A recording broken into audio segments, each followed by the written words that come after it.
Hola, buenas noches a cada uno de ustedes. Estamos una vez más en Facebook Live con el doctor David Rosero. Hoy tenemos un tema súper interesante en un horario inusual. Y para esto tenemos la compañía de un grato amigo, un amigo de muchos años allá de la época de cuando éramos residentes de pediatría. Estamos con el doctor Miguel Cedeño Martínez. El doctor Miguel Cedeño es un conocido y prestigioso alergólogo inmunólogo pediatra. Él hizo su especialidad en el Hospital Infantil de México, Federico Gómez. También eso es su subespecialidad. Hizo su especialidad en Guayaquil, en el Roberto Gilbert, donde tuvimos el honor de conocerlo.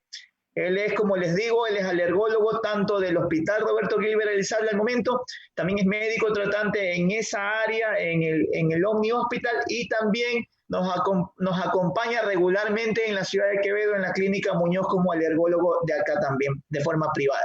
Así que damos la bienvenida a nuestro amigo Miguel. Miguel, esperamos que te sientas a gusto, que estés feliz de compartir tus conocimientos con nosotros. Adelante, amigo. Buenas noches, doctor Rosero. Es un gusto realmente participar en su espacio informativo todos los meses con distintas especialidades. Por mi parte, realmente ya conozco la zona de Quevedo, conozco la zona de todos donde están ustedes y tengo muchos pacientes de allá de Quevedo también acá en Guayaquil y me parece que todo tu anhelo de llevar más información a tus pacientes y a los pediatras mismos de la zona está siendo muy productivo. Realmente ahora gustoso de participar en cuanto al tema de alergias. Mi fuerte en este sentido son las alergias en niños y también problemas de defensa, lo que es la inmunología. Y es un tema que está muy de moda actualmente, pues ya que vemos toda esta cascadas inflamatorias que ocurren en los niños con este nuevo virus. Y realmente, pues el tema que vamos a tocar hoy día tiene que ver con el control de estos pacientes alérgicos que tienen las enfermedades. Entonces, este virus, en cuanto a las enfermedades alérgicas. Muy bien, Miguel. Gracias por estar con nosotros. Vamos a ir directamente al tema. Sin embargo, quiero decirles a todos mis amigos que pueden enviar sus mensajes, sus preguntas. No duden en compartir la información, compartir la transmisión en vivo. Yo sé que es un poco el horario inusual, pero estamos aquí con esta información importante. El tema que hemos tratado hoy es asma bronquial, rinitis alérgica. Si mis hijos tienen esto, ¿será que son más vulnerables para el COVID? Ese es el título. Pero para entrar directamente al tema que nos ha traído esta noche, queremos que hagas una breve reseña, Miguel, si el asma y la rinitis son una misma enfermedad, está dentro de la familia, comparten una parte genética. Realmente, en pocas palabras, Miguel, ¿qué es asma y qué es rinitis? O si son de la mano. Ayúdanos con eso, por favor. Sí, bueno, para ser un poquito más práctico, realmente tanto el asma como la rinitis son enfermedades inflamatorias crónicas de la vía respiratoria. Solo que la rinitis está en lo que es la vía aérea alta y el asma más bien actúa sobre inflamación en el bronquio. Esto como para términos generales, ya los médicos de pronto saben un poquito a qué responden las anatomías de la vía superior y la vía inferior. Lo que se ha descrito pues, a nivel mundial es que la vía aérea es una sola. Hay niños que tenemos que empiezan con rinitis y que casi la mitad de los casos, en cualquier época de su vida, pueden desarrollar asma. Y de hecho, en las estadísticas mundiales está que la mitad de los casos, el 50%, a veces el 60% de niños riníticos pueden desarrollar asma. En cambio, niños asmáticos, un poquito, el 40% pueden desarrollar rinitis. La vía aérea realmente es una sola y los niños que tienen tanto rinitis como dermatitis, como asma, si nosotros no controlamos bien el asma, va a continuar con síntomas riníticos. Y asimismo, si nosotros no controlamos bien la rinitis, el paciente, a pesar que tenga controlado el asma, igual va a seguir con síntomas alérgicos. Entonces, nosotros tenemos que utilizar medicamentos para las dos vías. Tanto, si ustedes ven el tratamiento que damos a los niños, tenemos que desinflamar la nariz y tenemos que desinflamar el bronquio. De hecho, hay niños que solamente tienen rinitis y la consulta común de los familiares es: mi hijo no tiene asma. pero sin embargo tose todas las noches y solo tiene rinitis, pero nunca le ha dado una crisis. Entonces lo que nosotros siempre decimos es que si el niño tiene la nariz inflamada y solo respira por la boca, normalmente nosotros no deberíamos respirar por la boca. Cuando el aire entra por la nariz, el aire se filtra, se humidifica y se calienta, de tal manera que si estamos en la sierra o estamos en la costa, el aire frío va a entrar y se va a calentar a la misma temperatura en el bronquio, no menos de 30 grados. Si un niño tiene inflamada la nariz, no va a respirar por la nariz, respira por la boca y el aire va a entrar frío. Y ese aire frío va a provocar inflamación del bronquio y va a simular, y va a pronunciar tos, va a simular como que estuviera también con el bronquio cerrado por la tos. Sin embargo, los ocultamos y esos niños no tienen sibilantes. Entonces, la función de la nariz es importante controlarla y asimismo en un paciente asmático es muy importante y en un paciente rinítico es también importante controlar los síntomas bronquiales. Por definición, los síntomas principales, ¿cómo podemos decir nosotros? Un niño tiene rinitis, un niño tiene asma.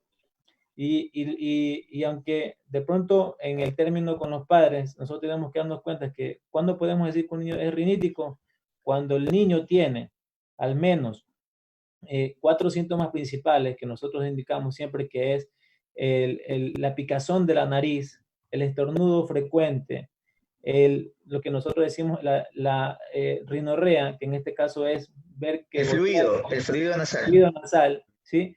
Y la obstrucción nasal, que el niño tiene la nariz tapada y que no puede respirar por la nariz. Esos son 4 signos básicos de rinitis y cuando nosotros decimos si es alérgico, cuando estos síntomas duran más de 1 hora al día, cuando estos síntomas duran más de 4 días a la semana, por más de 4 semanas, o cuando estos síntomas interrumpen sus actividades diarias, como por decir no puede dormir bien el niño, no puede estudiar bien porque le interrumpe los síntomas de la nariz, o por decir que el niño también va a jugar y no puede, se ahoga. En cambio, cuando hablamos de asma, estos niños tienen que también presentar 4 síntomas principales. Lo principal es que el niño tenga disnea, es decir, falta de aire, que le hace falta el aire, como que le hace falta respirar. Eso es una de las principales, le falta el aire. Lo otro es que tenga tos. La tos en este caso tiene que ser una tos seca y la tos puede presentarse tanto en el día o puede presentarse en la noche o puede presentarse durante las actividades físicas. Entonces, si un niño tose en la noche y es seca y no hay otra causa de la tos, no es una tos que tiene que movilizar mocos, es una tos seca, podemos decir que estamos con un niño con asma.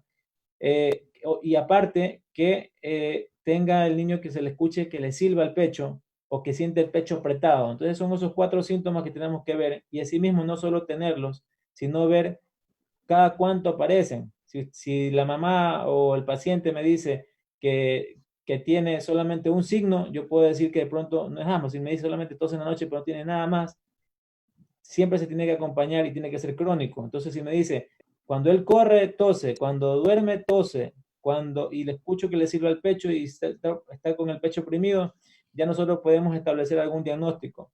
Pero realmente van muy de la mano. Entonces, son enfermedades crónicas. Las enfermedades crónicas deben mantener su tratamiento por algún tiempo y estos niños pueden mantener estos síntomas por meses, incluso años y a veces hasta la adolescencia.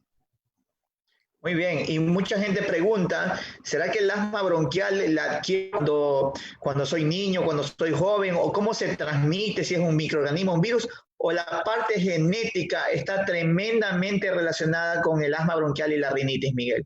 Sí, las enfermedades alérgicas sí tienen su componente genético y tienen su componente ambiental. Una persona que va a ser alérgico puede desarrollar cualquiera de las enfermedades alérgicas, rinitis, asma, dermatitis atópica, alergia alimentaria, alergia al medicamento, urticaria. Lo que nosotros le pasamos a nuestros hijos es la información a qué enfermedad alérgica va a desarrollar. Puede ser que el papá tenga asma y el niño no haga asma, sino que haga rinitis. Nosotros le pasamos la información a desarrollar una enfermedad alérgica, no le pasamos la enfermedad en sí. Entonces, un niño que sus papás son alérgicos, si un papá es alérgico, puede tener la posibilidad de que un 25% de sus hijos, de cada hijo, una posibilidad de 25% Uno de de cada 4. no, un hijo puede tener 25% de posibilidades que sea alérgico. Perfecto. Los dos papás son alérgicos, seguramente el niño que va a nacer tiene más del 50% de desarrollar una alergia en su vida. Entonces, no es que si de pronto puede ser que tenga 4 hijos y los 4 le salieron alérgicos, ¿sí? Pero cada uno desarrolló, la mitad tenía la posibilidad de ser alérgico o no. Entonces, eso es mucho la carga genética, y hay algunos genes que se han estudiado y que están relacionados con el desarrollo de alguna enfermedad alérgica. Y luego viene Muy el bien. tema del Sí. ambiente. Entonces, un niño que nace con la posibilidad de ser alérgico y más esto se encuentra en un lugar donde hay muchos ácaros, por decir, o hay alguna proteína en su ambiente que él puede desarrollar una alergia, desarrolla lo que más se expone. Y aparte, si tiene dentro de su ambiente la exposición a humo de cigarrillo, detergentes, humo de soldaduras, pintura, material de construcción, material de carpintería, esto hace que se inflame más su tejido y pueda desarrollar alguna alergia, no a estos, porque son químicos, solo desarrollamos alergias a proteínas. Entonces, la parte de las enfermedades alérgicas sí tiene su componente genético y su componente ambiental. Miguel, el tema es extraordinario, nos podríamos quedar hablando 2 horas de esto, pero tenemos que continuar y tenemos que ser sensibles con la gente que está escribiendo. Mira, hay Marta Cecilia Paucar Niola, no sé si la conoces, a Marta Cecilia Paucar. Te La envía saludos, dice, saludos, ahí es nuestra poderosa enfermera del Roberto Gilbert. Un abrazo, Marta Cecilia, Gladys Paucar, como yo le digo, te queremos mucho. Eh, bueno, hay mucha gente que se está sumando. Está nuestro amigo Oscar Burgos, él nos retransmite por su canal de YouTube OSK TV. Él también está retransmitiendo nuestra señal. Hay mucha gente que está viendo. Déjame ver quién más. La doctora Yurema Arroyo está viendo tu presentación, Miguel. Nuestra amiga y hermanita Araceli Verduz también. María Elena Moya también. Emily Cedeño, no sé si es familia tuya. Emily Cedeño Cabrera dice: buenas noches, mi hijo sufre de rinitis, él toma de Graler, pero quiero saber qué le puedo dar para las defensas. Bueno, antes de entrar en ese tema, vamos a tratar de contestar lo que más podamos de forma directa, si no lo iremos contando por interno también. Eh, y vamos a entrar de lleno a lo que tiene que ver en esta noche el tema del asma bronquial, la rinitis relacionada con el COVID. ¿Será que nuestros hijos, los pequeños hijos que tienen estas enfermedades, sea rinitis, sea asma bronquial, de repente dermatitis atópica, están o son más vulnerables cuando les llega a infectar el virus del COVID-19, Miguel? Bueno, realmente estamos en la misma posibilidad de desarrollar el COVID-19. Tanto personas alérgicas como no alérgicas, la posibilidad es la misma realmente. Ahora, que la pregunta de pronto sea más bien, la preocupación más bien, sea de que si el paciente le da COVID a un paciente alérgico, va a ser más grave, de pronto puede ser. ¿En quiénes? En pacientes que no están controlados, en pacientes que, por decir, en pacientes asmáticas que están catalogados como más a menudo y hemos tenido que utilizar como médicos, por decir, prednisona, 2 ciclos en estos últimos 3 a 6 meses. O un niño que, por decir, utilice en su dosis muy altas de corticoides inhalados, o un niño que haya tenido un antecedente de hospitalizaciones, por lo menos 2 en el último año, o quizás un niño que también tenga que utilizar el salbutamol, más que todo, en el último 6 meses, 2 canister. Ese es un paciente que si le da una enfermedad infecciosa, tan viral, cualquier virus, porque de hecho todos los virus pueden hacer que un paciente asmático le dé una crisis, no solo el COVID, esos pacientes podrían agravarse. O sea, un paciente que no esté controlado se puede agravar, pero que sea susceptible a que le dé COVID por ser alérgico, no, no es Bien, real. Estamos en las mismas muy bien. posibilidades. Tal vez la pregunta iba más dirigida a lo que tú nos explicaste, ¿no? Realmente todos tenemos el riesgo de tener la infección como tal. Los niños también tienen todos el riesgo de tener la infección, pero tal vez síntomas más graves los presentan en bebitos que están mal controlados en sus enfermedades alérgicas. ¿Es así, Miguel?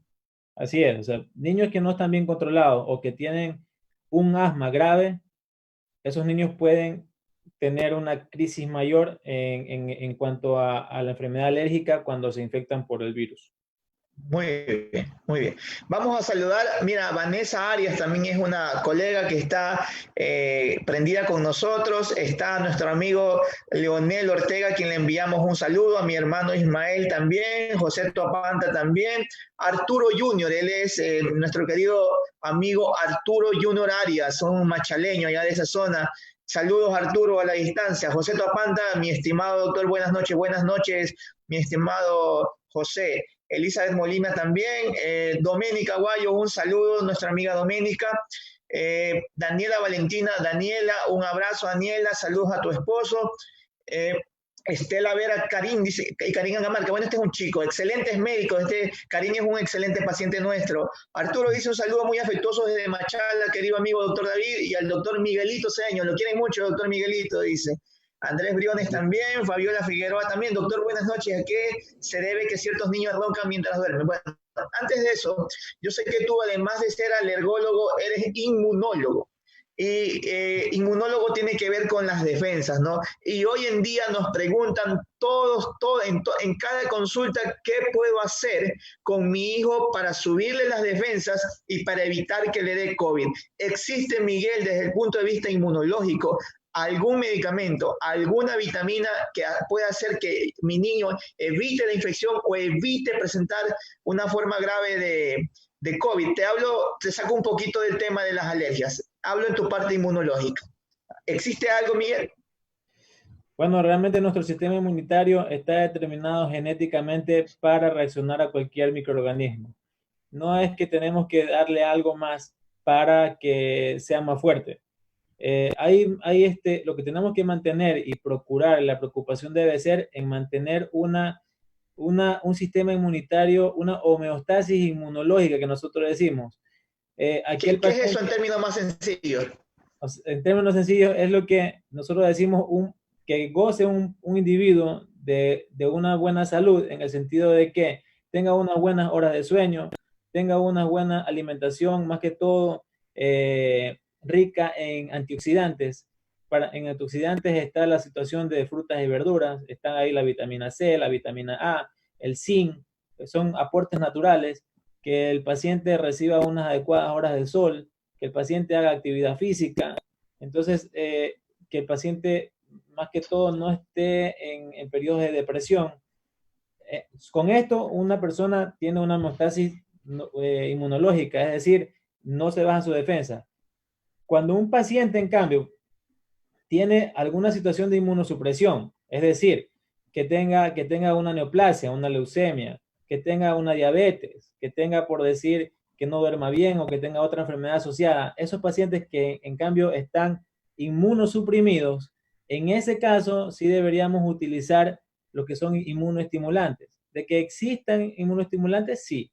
Hay algunos que tienen muchos estudios, por marcas comerciales realmente no creo que podría ser el espacio de decirlas, pero hay unos que son lisados bacterianos que tienen estudios y que funcionan.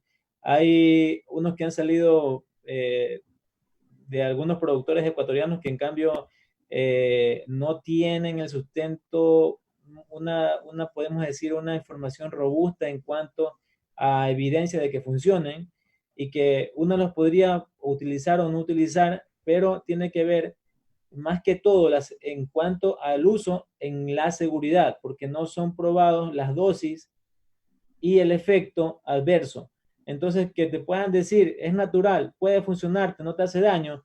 Sin embargo, hay pacientes que hemos visto que sí han tenido efectos adversos y que no se ha estudiado dosis que puedan servir para ciertos niños. En niños es muy cauteloso el tema. Realmente en adultos uno puede decir a ver qué tal me va, pero en niños sí hemos tenido algunos efectos adversos cuando se utilizan ciertas sustancias naturales.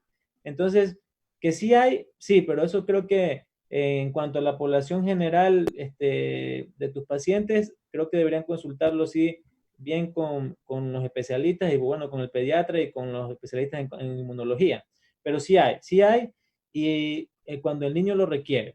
Primero hay que tomar en cuenta más que todo por qué se enferma mucho un niño. Puede ser que se enferme porque el niño está desnutrido, puede ser porque se está en una guardería y o bueno, ahorita no hay guarderías, pero está en un entorno donde se está infectando continuamente, puede ser un niño que tenga en cambio un reflujo gastroesofágico, o puede ser que el niño esté asociado a un ambiente donde haya mucha contaminación.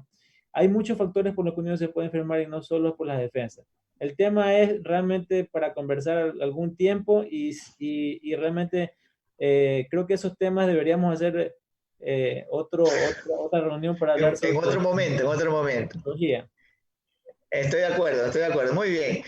Bueno, hay algunas preguntas que yo voy a ir contestando por interno después que termine la charla, ¿no? Que de pronto no tienen mucha relación, pero le puedo decir a nuestra amiga Fabiola Figueroa que se lo voy a contestar.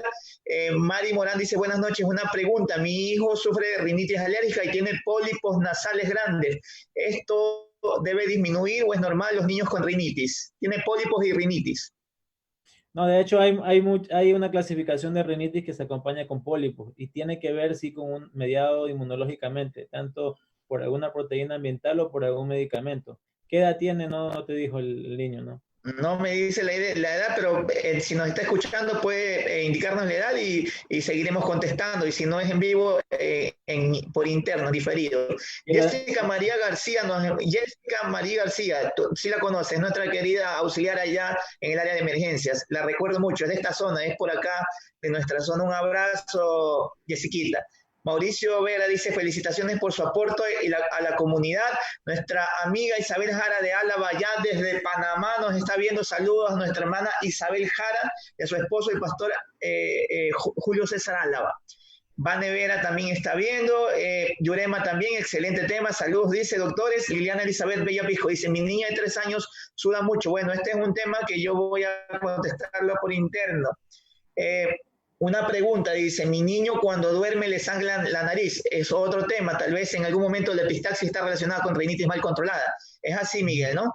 Sí, sí, es muy frecuente en niños que no están bien controlados. Muy bien. Berito Pérez dice, saludos, doctor David. Henry Tapia, nuestro médico amigo, saludos del doctor Henry Tapia. Marta Cecilia va a enviar otra vez saludos. Buenas noches, dice Yanela Figueroa. Excelentes pediatras, Dios los cuide, gracias por guiarnos. Bueno, vamos a continuar. Y otro tema súper importante, asma bronquial, rinitis alérgica y el síndrome inflamatorio multisistémico pediátrico. Este síndrome que está de repente colocando en pánico a muchos padres. Estos chicos, nuestros niños que tienen estas enfermedades como asma y rinitis, tal vez son más susceptibles a presentar este síndrome, Miguel, o es igual que la población general.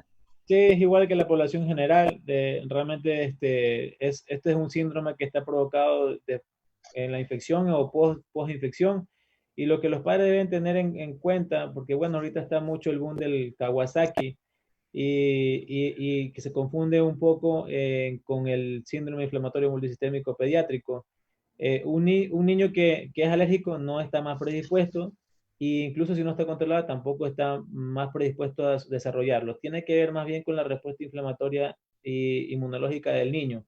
Y estamos ahorita muy preocupados, sí, porque hay niños, hay padres que se preocupan porque les salen las lesiones en la piel y piensan que ya eso es un síndrome multisistémico inflamatorio.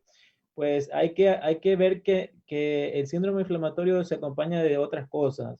Más que todo es la fiebre, aparte de las lesiones, y que tenga por lo menos signos que digan que tiene falla de algún sistema u órgano, por decirlo, respiratorio, o que tenga la presión baja. Más de 2 órganos, es así, ¿no es cierto? Más de 2 órganos, más la fiebre, más el probable infección de COVID o no, pero en su entorno ahorita hay alguna sospecha porque algunos ni sabemos si lo somos o no somos portadores del COVID. Pero si un niño tiene más de 3 días de fiebre y que el niño tenga lesiones cutáneas o que tenga eritema conjuntival y que aparte se acompañe de alguna disfunción orgánica y disminución de la presión arterial, es un niño que está con muchos síntomas para un síndrome inflamatorio multisistémico. Pero el hecho de ser alérgico no va a predisponer más de que lo desarrolle. Muy buena tu respuesta, Miguel. Dice Cristel Vacas, excelente, doctor Miguelito y doctor David, saludos, Cristel. Saludos también de parte de Olga Paola Cedeño Fuentes, saludos, doctor, de parte de Olga Sofía, dice, saludos. Fernando Salazar Ordóñez, mire, saludos Miguel, el mejor alergólogo del país. Mire, hermano, que nuestro querido amigo Fercho, saludos allá a la distancia. Saludos Salazar. Sí, sí. Ojalá no Mari tenga Morán dice, 7 años tiene la niña con rinitis y pólipos, Miguel. 7 años, sí. Habría que ver otra, si tiene exposición a otros medicamentos, que por decir los AINES o las aspirinas o esta situación también puede desarrollarlo más. Sin embargo, hay que hacer mucho el diferencial de poliposis, porque a veces pensamos que son pólipos y a veces no lo son. Debe ser evaluado bien esa situación, si son pólipos o no. Pero sí hay un fenotipo de enfermedades alérgicas que se acompañan de poliposis y que hay que hacer unos estudios un poquito más avanzados para esto. Pero el tratamiento por lo pronto, en el caso que sea un pólipo, sí tendría que también ir en conjunto con un otorrino. Aparte Muy de bien, estudio perfecto. alérgico. Ujú. Perfecto. Mónica Silva Berruz. Saludos, doctor Miguel y David. Un abrazo, Mónica. Sí sabes quién es ella, ¿no? Moniquita, claro que sí. Rosy Zapata, un abrazo, Rosy. Fernando Salazar dice, tengo una pregunta. Pacientes que están recibiendo corticoides inhalatorios, ¿deben seguir tratamiento aunque tengan PCR COVID positivo? Es una pregunta, Miguel. Justamente lo íbamos a tratar al final y realmente no lo debe suspender, debe tratar, debe continuar con su tratamiento inhalatorio e incluso si es que requeriría corticoide sistémico, lo puede utilizar así esté con infección por COVID. De hecho, en síndrome inflamatorio multisistémico se utiliza corticoides cuando el paciente está en condiciones graves. Así es, pero en este caso específico, si un paciente tiene una crisis de asma y este paciente vamos a dudar si tiene COVID, le ponemos o no le ponemos el corticoide sistémico, pues Hay que no tiene que ponerle. utilizarlo. Tiene que utilizarlo sin problema. Muy bien, desde Panamá dice Isabel y llegan a la sinusitis. Bueno, sí, hay niños que tienen otros predisponentes a hacer sinusitis, que hay que descartarlos, como por ejemplo, defensas bajas, sí, hay que descartarlo, o otras enfermedades un poquito predisponentes. Pero si hay que ver cómo le hicieron las pruebas, si las pruebas fueron hechas en sangre, fueron En hechas sangre, en piel. en piel. Claro. O sea, realmente debería hacerse una valoración por un alergólogo pediatra. ¿Existe la posibilidad que los chicos sean alérgicos y que no se detecte en un examen de piel o en un examen de sangre? Miguel, ¿eso es posible? Eh, sí. Felicidades, doctores. Los recuerdo cuando yo era interna en el Gilbert. Excelente tema. Gracias por compartir con nosotros. Eh, bueno, hay muchísima gente que está conectada. Dice Gabriel Lor. Gabriel Lor es un amigo médico. Doctor David, buenas noches. Saludos, excelente entrevista. Gabriel, un abrazo. Muy buenos, excelentes doctores. Joanita Zamora Contreras también nos envía saludos, buen tema. En relación a los signos de alarma, Miguel, ¿cuáles son los signos de alarma que me tienen que llevar a mí como padre a acudir prontamente a una emergencia de un hospital cuando mi chico es alérgico y está teniendo sea una crisis de asma o una crisis de rinitis? Ya. Bueno, en cuanto a la definición que habíamos indicado en un inicio, si el paciente es rinítico, si es que el niño presenta la picazón de la nariz, el estornudo constante, el fluido nasal y la congestión nasal, y estos síntomas le interrumpen el sueño, es decir, que no puede dormir, lo despierta, lo hace respirar mucho por la boca y lo está predisponiendo a hacer sinusitis a repetición en cuanto a rinitis. En cuanto a asma, el paciente que tiene que hacerme irme a ver si tengo una crisis es el paciente que está con mucha dificultad para respirar, que el niño respira rápido, que sus costillitas se hunden, que se pone el labio un poquito morado, tose mucho en las noches, y lo hace más de 1 o 2 días a la semana, este paciente tiene que tener que hacer una revisión con el especialista para que se logre controlar. No esperar que ya esté en asma, en una crisis asmática, para recién actuar. Más bien, si el paciente ya comienza en la última semana a toser más de lo habitual o a hacer que si él se ríe o si llora y ya le comienza con la tos o hace un esfuerzo físico un poquito más, que le demanda un poquito más y ya comienza a toser, ese paciente no espera que llegue a la crisis. Habitualmente una crisis de asma le va a dar dando síntomas en la última semana. Aparecen los 3 síntomas, la dificultad, los 4 síntomas, la dificultad para respirar, el silbido, la tos en el ejercicio, en la noche o en el día y la opresión torácica. Ya eso le va dando ciertos síntomas para decir que va a presentar una crisis asmática. Pero ya que está en crisis, ya debe valorarse con la especialidad. Muy bien, vamos a ir terminando, Miguel. Ha sido sumamente muy chévere la reunión del día de hoy. Hay muchas preguntas que se están quedando. Por ejemplo, nos dicen desde Panamá que los últimos exámenes, los que exámenes fueron hechos en sangre. Estuvo también Roberto Gilbert. Tal vez necesiten los chicos profundizar en sus estudios con respecto a la parte inmunológica, detectar o descartar enfermedades con disminución de defensas. ¿Es así, Miguel? Sí, sí, habría que hacerlo. Y también habría que hacer, en el caso de que ellos tengan síntomas nasales, las pruebas son negativas, nosotros hacemos provocación nasal, es decir, provocamos directamente la mucosa nasal. Excelente, excelente. Bueno, con respecto al tratamiento, hay mucha polémica, ¿no? Si hacemos nebulizaciones, hacemos aerocámara. Personalmente, yo considero que a veces hay que saber, ¿no? Qué es más fácil para el paciente. Los inhaladores de dosis medida son excelentes, pero si se los hace con la famosa aerocámara. Creo que tú nos vas a ayudar, nos vas a explicar cómo realizar un excelente trabajo utilizando inhaladores, pero de forma adecuada. Y tal vez nos puede decir cuáles son los errores que nosotros tenemos con respecto al manejo de estos dispositivos. Miguel. Sí, realmente ya una vez que ya tenemos el diagnóstico, tenemos que ver cómo controlamos a este paciente. Debemos partir de que las enfermedades alérgicas son enfermedades crónicas. Las enfermedades crónicas deben ser tratadas como tal. Si usted tiene un hipertenso, no le va a dar la medicación solo cuando se le sube la presión. Se la tiene que dar siempre para prevenir que se le suba la presión. Lo mismo con el diabético, que son enfermedades crónicas. No le va a esperar a que se le suba el azúcar para recién tratarla. Tiene que ya comenzar a que no se le suba para que no haga una crisis de hiperglicemia. En el caso del asma y la rinitis es lo mismo. Yo no puedo mantener a un paciente sin medicamentos si el paciente te está presentando síntomas continuamente. Si un paciente es alérgico, primero uno tiene que determinar por medio de pruebas especiales a qué es alérgico, porque si yo le estoy dando la medicación, le puedo continuar a dar la medicación toda la vida, y si no corto el nexo que tiene con lo que le está provocando, el medicamento será en vano. Entonces, primero lo que hay que hacer es tratar de cortar el contacto con lo que le hace alergia, por eso es importante las pruebas. Segundo, continuar con la medicación. Y tercero, pues ya vemos otro tipo de tratamientos que damos, como es la inmunoterapia, que en pacientes con COVID hemos visto que también tiene un efecto de protección. Pero Qué bueno. eso es otro tema. Pero en cuanto al tratamiento, uno tiene que definir bien qué dosis le está dando al paciente. Y la dosis y el uso de medicamentos y la dosis va a depender de la intensidad que tenga. Si un paciente tiene rinitis leve, yo no me voy a utilizar un medicamento. Si tiene una rinitis moderada, tengo que utilizar 2 medicamentos. Si tiene una grave, tengo que utilizar 3 o 4 medicamentos. Y así mismo con dosis superiores. Lo mismo el asma.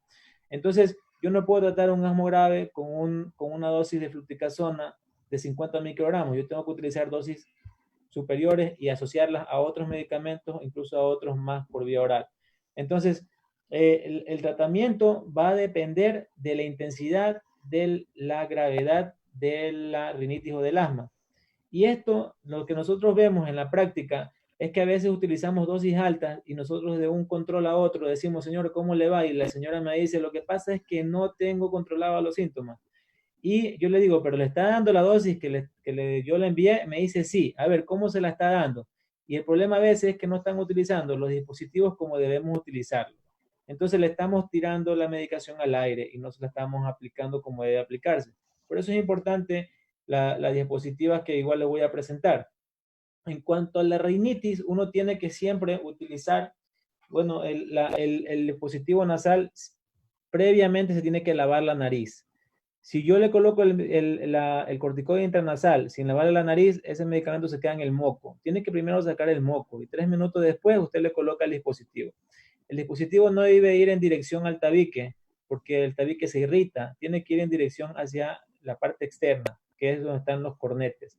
Eso es lo que yo tengo que desinflamar. Entonces uno tiene que colocar en dirección a los cornetes la medicación y en forma de pie y luego ya se acuesta para que no se ruede. En cuanto a la rinitis, el asma, en cambio, siempre los medicamentos inhalados deben ser utilizados con una aerocámara. Hay unas marcas, unas son mejores, otras no, y otras no se deben utilizar. Pero siempre tiene que haber una aerocámara. Yo voy a compartir un momento la imagen, la pantalla, para que veamos un poco esta situación. Aquí estamos, ¿no? Entonces, si uno coloca el dispositivo, el inhalado, lo coloca directamente, la mayor cantidad del medicamento se va a quedar en la orofaringe y va a pasar a la vía digestiva y no va a llegar, como ustedes ven, a la parte de los pulmones y el bronquio. Se queda perdón, Miguel, se queda en la garganta y se va al estómago, así es, ¿no es cierto? Bien, como ven aquí, estas son partículas de medicamentos que son ingeridas y no llegan realmente al pulmón.